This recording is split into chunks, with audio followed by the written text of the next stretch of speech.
other big story tonight, calls to reform police growing louder as protesters demand racial justice and an end to police brutality. There are some large demonstrations happening all across the city right now. Let's take a look. There are groups of protesters marching through the Upper East Side just a couple of hours ago, and they did disrupt traffic a bit, but they stayed peaceful. In Brooklyn, a group of people prayed at the Barclays Center before marching across the Brooklyn Bridge to the African Burial Ground National Monument in Lower Manhattan. And today, Governor Cuomo signed into law some of the first reforms to police departments. He repealed the law known as 50A, which blocked police discipline records from the public. And he also signed an executive order forcing departments to implement reforms by April 1st, or they could lose state funding. Now, among those reforms, addressing use of force and implementing de-escalation training. But as we said, people keep protesting despite the early reforms out there. News 4's Adam Harding is with a crowd in Midtown. Adam, what's the mood today after news from the governor?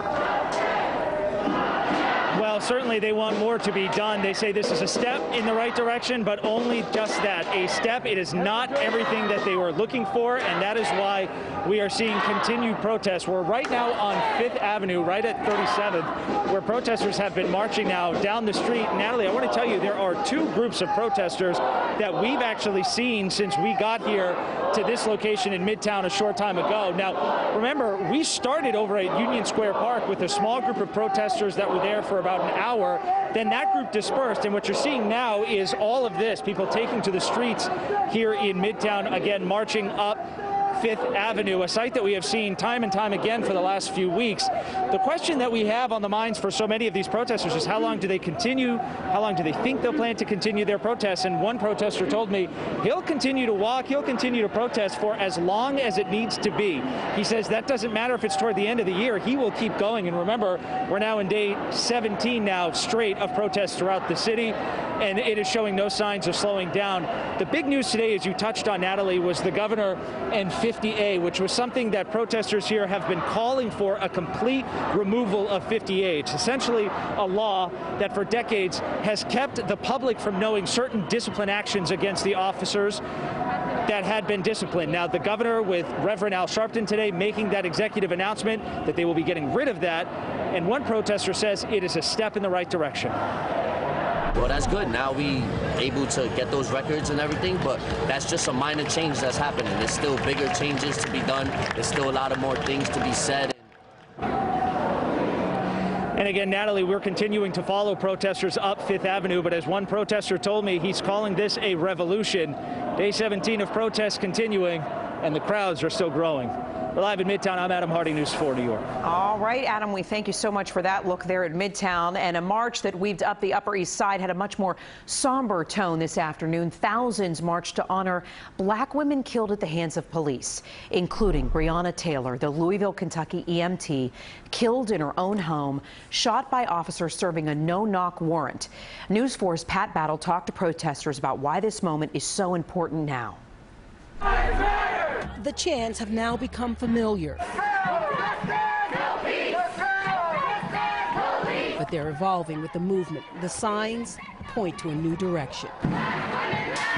On this day, the mantra was Black Women Matter, as a core group of young women took the forefront of a march that took them from Trump Tower to Gracie Mansion. It's about equality and equity. Black women are never put first, and this is the time. This is our time. We're first. We need to be recognized. We want to stop the notion that you need a video of a black man dying to give black awareness. The group's Strategy for Black Lives organized the march in celebration of women, but also in memory of those who have died at the hands of police. Breonna Taylor has emerged as a symbol of the injustice's visit upon black women. The young EMT who was shot to death in her own apartment by Louisville police serving a no-knock search warrant in what a lawsuit says was a botched raid. And Sandra Bland, who was found hanged in a jail cell days after she was arrested by a Texas state trooper during a traffic stop. Tasha McKenna. Tasha McKenna. DeCynthia Clemens. DeCynthia Clemens. There are many more, and hundreds joined in this march to say their names and take a stand. And I believe that this is where the revolution starts, and I believe that women are going to take this forward. Because we've seen man against man. That's the story of history. It goes nowhere. The organizers say while marches and demonstrations drive home a message, the goal is to drive change. How can we move forward that will continue to make this movement going is to make laws and that will change the way we are treated and how marginalized communities are being affected and making that a voice. I can't breathe! On Manhattan's East Side, Pat Battle, News 4, New York. The NYPD has released surveillance video in connection to a complaint of police brutality involving a teen in the Bronx. You can take a look here. Happened in the Fordham section during protests and looting on June 1st. A senior police official said the person highlighted there is Jamal Leach. Police say the 16-year-old was trying to set trash on fire.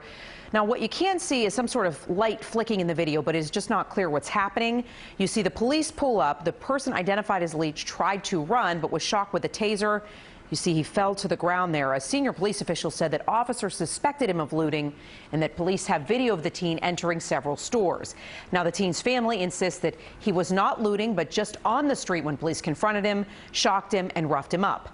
Police found no stolen merchandise, but the teen was charged with fifth-degree arson.